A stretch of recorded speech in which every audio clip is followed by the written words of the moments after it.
请你给我的感觉。掌声有请这一对有请。男嘉宾张先生23岁，来自河北，是一名学生；女嘉宾白女士21岁，同样来自河北，也是一名学生。来，有请两位，有请。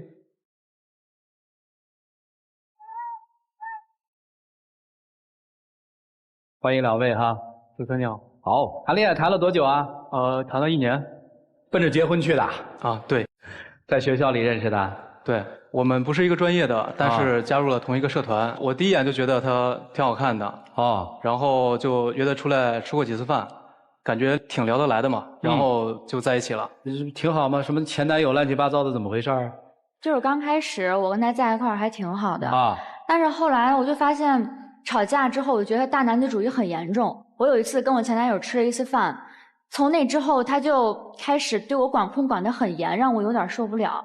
然后还有对我进行冷暴力之类的，因为我这人比较直来直去的，他这么对我，我真的有点受不了。哦，你跟你前男友吃顿饭？对，就吃了那一次饭之后，他就变得特别跟以前不一样了。那你怎么知道的？是我哥们儿告诉我的。哦，就是当时他瞒着我啊，而且吧，就是他这个前男友还不是一般的前男友，是他的初恋，而且他们在一起5年时间，就特别长。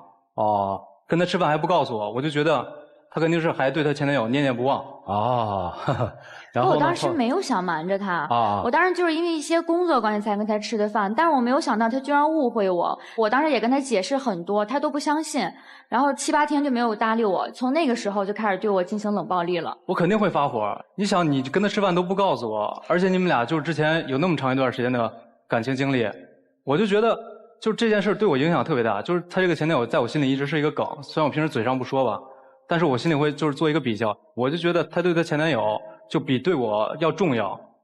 不是你是怎么比较的？就因为有这么一件事儿，就是他之前他考大学的时候，他为了跟前男友在一起，他甚至放弃了去中传的机会，然后留在了保定。但是现在呢，就是我们也面临到毕业了嘛。然后我们就是其实也见过家长了，两方都觉得挺不错的。我家长这边想把这个事儿定下来嘛，毕业就打算结婚，但他就还想去中传，想通过考研去中传，但是就是冲突了嘛。但是他就不能为了我就放弃去考研，还是打算就是坚持考研这件事。可是当时那个是因为我已经放弃过一次了，我这次真的不想再放弃这次这么好的机会。然后我就觉得考研跟谈恋爱并不冲突啊，而且我觉得他如果爱我，他就应该去支持我。我从大一就已经开始准备了，结果那件事之后，他有一次把我约出来吃饭，然后就说什么要订婚啊，要买房的事儿，我就觉得很莫名其妙。大3这个关键时候，他不应该有其他事情来打扰到我，然后我当时就拒绝了。结果呢，他立马就给我火冒三丈，给我发特别大火，就说什么一些很难听的话。我就觉得我到底做错什么了？你要这么伤害我，我当时觉得我自己特别委屈。我就是因为爱你，所以说我才不想让你走啊！你想，如果你考研的话，那他就要去北京，而我你也去啊？我比他低1年级，他先去啊？那不就相当于异地恋了吗？我就不想就是我们俩有距离，我就想每天都能看见他。那我觉得他有点太强词夺理，太狡辩了。从那之后，他管控真的越来越严。干嘛了吧？他那会儿还要把我手机都没收掉。你说现在谁不用手机啊？他还要这么对我，我真的很不能理解他这种行为。不是，你凭什么没收人手机？他那手机是他前男友给他买的。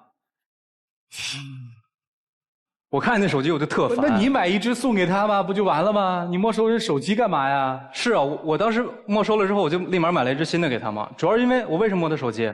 他天天玩那手机，我看那手机我就烦，我就能想起他前男友。他是给我买了一个新的，他买了新的之后，他把那个旧的就给我扔了。他扔了之后根本就不问我的感受，万一里边有很重要的照片啊、通讯录的，他不带考虑我的感受的。是。我真的不理解他这种行为。你前男友给你买的手机，我给你没收了，我还能给你好好保存着，我恨不得砸了他呢。看了一眼我就给扔了，当时。不是，你要这样的话，你就不应该跟这姑娘谈恋爱。就过去就过去嘛，但是我就现在不想看到了。行，这还干什么荒唐的事儿啊？然后这件事之后，他又开始了，7、8天都不带搭理我的啊，就是没不搭理你啊，我不照样天天陪你吃饭，然后你是接我送我陪我吃饭，可是这些路上你都干了点什么呀？他都不带跟我说一句话的，就嗯啊的。之后就连我剪个短头发他都不让，为啥呀？这事儿当时那样的，就是他认识他前男友的时候啊，不是，这事儿跟那个没关系。哦，吓我一跳。就当时是我正在吃饭呢，在外边，就是他没事就突然给我发条微信，他说那个，我想剪个短头发怎么样啊？我说你长头发这么好看，你剪短头发干嘛？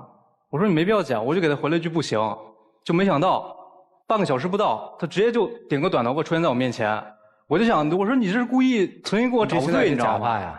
没有，我当时其实不是要跟他作对，就我当时给他问了他意见之后，我觉得他不行就不行吧，但是我真的想换一下风格，然后我就买了一个假的戴在头上了，假短发。对，然后我当时带他其实想给他一个小惊喜，结果没有想到他当着那么多人面开始骂我、嚷我，然后要当场跟我提分手，至于吗？我就戴了一个假头发，但是之后他可能也知道这是假的，然后也没那么生气了，但是之后呢又开始了，7、8天又不搭理我。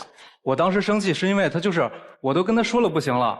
那你是谁呀？你说不行就不行啊？那最起码你得跟我商量一下吧？那我当时就是生气嘛。可我觉得他有时候生气的点很莫名其妙，你知道，就比如说，其实一些小事儿都快把我逼疯了。他还要求我不能有自己的生活圈子，还要求我每天跟上班打卡一样，去他那儿就给他说啊，今天都跟谁出去了呀？然后吃了点什么呀？我穿的什么呀？就我穿什么，涂什么颜色口红，然后吃油的不好，吃咸的也不好，这些他都要管。其实我觉得他真的管有点太宽了。是吗？我就是关心他的生活。你说你出去跟人吃个饭，我还不能问问是谁了？可以。而且他平时他就总穿一些就是比较露的衣服。而且我也没有总穿，我就是专业需要，就场合需要，因为我是学艺术的，这种小事我觉得你个大老爷们就没有必要管呀。姑娘，你这1年也能忍受是吧？因为其实我觉得都见了家长了，而且双方印象都还不错，我是想奔着最后去的，但是我没有想到，就那次跟前男友吃完饭之后，他就变成这样了，让我真的。那你后悔跟你前男友吃饭不？我不后悔，因为那一次我真的是因为工作关系吃的饭。他居然觉得就是跟他吃饭这事儿没必要跟我说，这是我最生气的点。好，你今天谁要来？你要来？是我要来。你要来干嘛？因为我不知道现在该怎么办了，是因为真的性格不合适，还是因为有很多误会的存在？我希望他什么事情都说开，不要沉默。就是他总是沉默，他不说话，我不希望这样。那你还不懂他的意思吗？我懂他的意思，那你说说他啥意思？他就是觉得我不在乎他，他就觉得他在我心里不如我。那你在乎他不？那肯定是在乎的，要不然是他重要还是你前男友重要？肯定是他重要呀。那还去中传不？去啊。完了，他肯定认为不重要了，是吧？哎，所以你看，年轻人哈，生活路很长，老师们看看下面路他们应该怎么走吧。一起进入丘比特问卷啊。在爱宝当中，经常会碰到就是因为前任的问题出现了一些隔阂，但是基本上我说的接下来这句话都是对女孩说的，这是我第一次对男生说哈。就前任啊，就是一根电线杆，你见或不见，他就稳稳地矗立在那里，没办法，因为这就是这个人的过去。你要明白的是，你现在在跟谁谈恋爱？你是跟他在谈恋爱，还是在跟他的前任谈恋爱？跟他。那你干嘛要那么在乎他的前任呢？我把这个女生这方面的小心思告诉你一点啊，有的时候在跟你讲一些前任的故事的时候，20%、30%都有杜撰和吹嘘的成分。为什么？为了让现任更在乎我。你看，我的前任这么做，你现在一定要比他做得好，对吧？这样才表现出来你对我有多么的重视。你现在把自己陷在了这个坑里。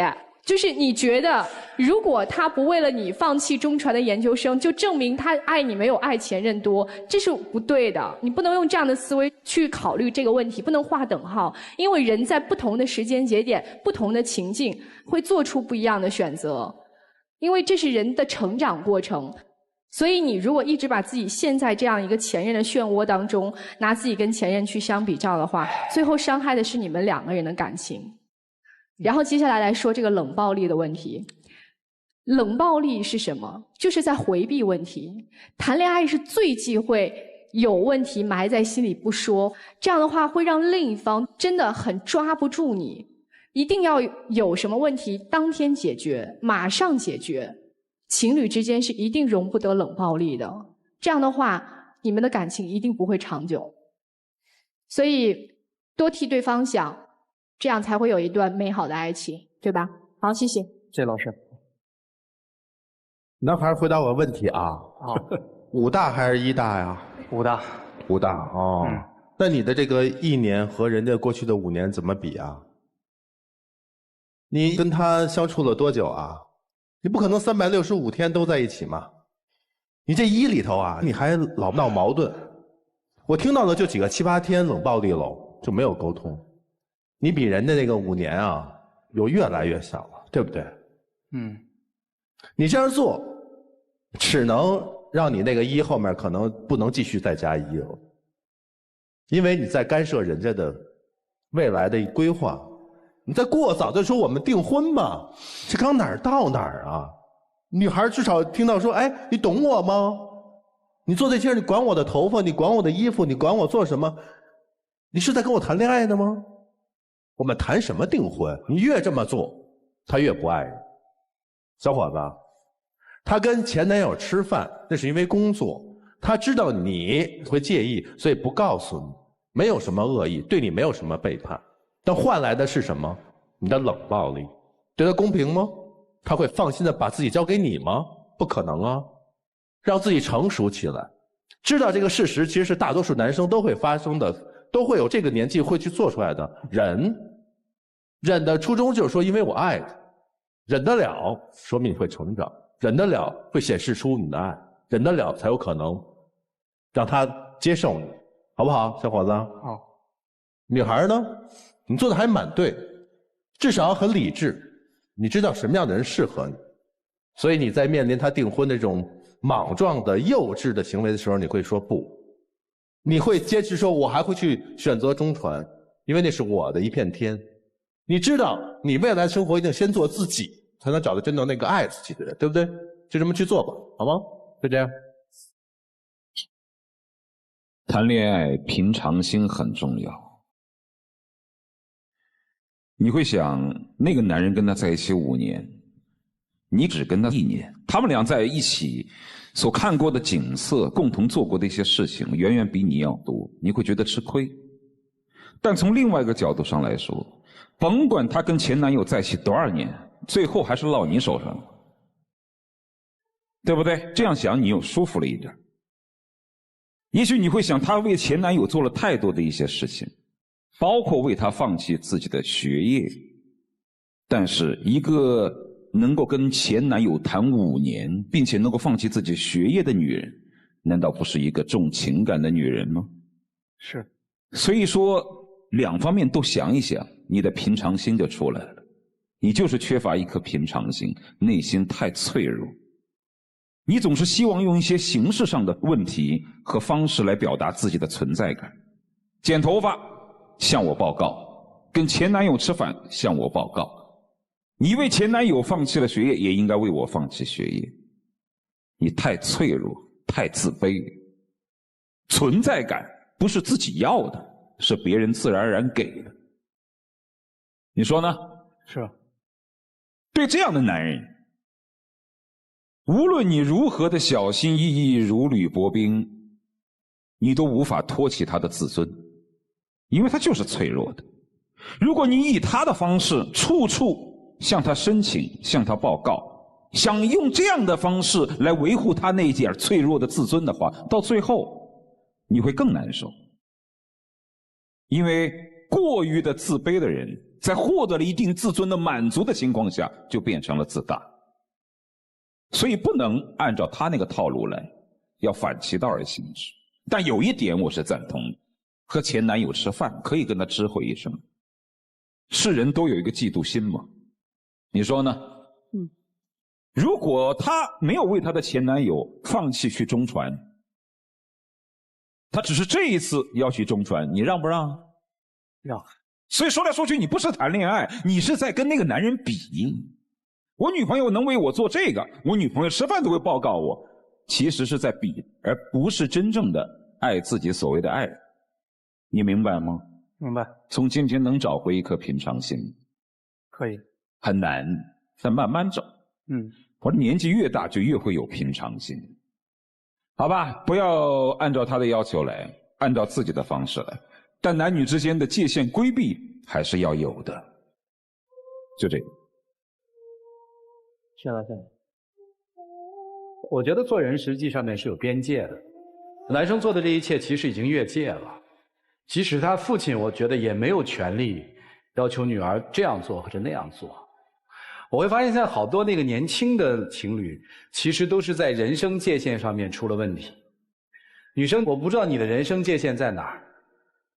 作为一个独立的一个女性，怎么可以允许一个男人把自己的手机没收？他嫉妒，他年轻，他没有底线，那你的底线在哪儿？你要告诉他，不可以。你的底线呢？可以说清楚，说对不起，我不知道你那么在乎这件事儿，我是害怕你知道了在乎，所以我没说。但是我们俩确实，就是因为我要跟他谈一个工作，我没有回避开我跟他吃饭，说清楚。你就告诉他说，如果你这么在乎，我以后不跟他吃饭了，那是你自愿的，而不是被一个人逼出来的。人家是自愿为那个男人放弃去读书的，你有什么权利让别人放弃呢？我们每个人都有我们每个人的基本权利，连一个基本的权利保障都没有的话，谈不到爱情。你们自己考虑，男生也是这样，心情可以理解，但是做法确实过激。如果女生今天出来了，未来一定不能再那样。夫妻之间还有一个基本的尊重，何况你们男女朋友呢？谈恋爱，请尊重自己的权利，也尊重对方的权利，不要以爱之名剥夺别人、禁锢别人，那个都不是爱。其实咱们在一起到现在也是1年了，我也确实是真的喜欢你。但是经过今天几位老师给我讲了之后，我觉得可能有几件事儿，确实是我自己做错了、做过了。我可能觉得我也需要就是时间，然后去成长吧。就不管你今天走或留吧，我觉得咱们在一起这1年，我都觉得非常的快乐。我也觉得就是还需要时间再去成长一下。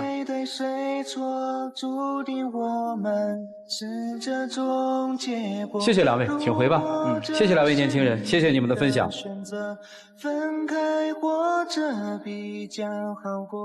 来，请关门。他们俩的结局，来看一看吧。请开门，请开门。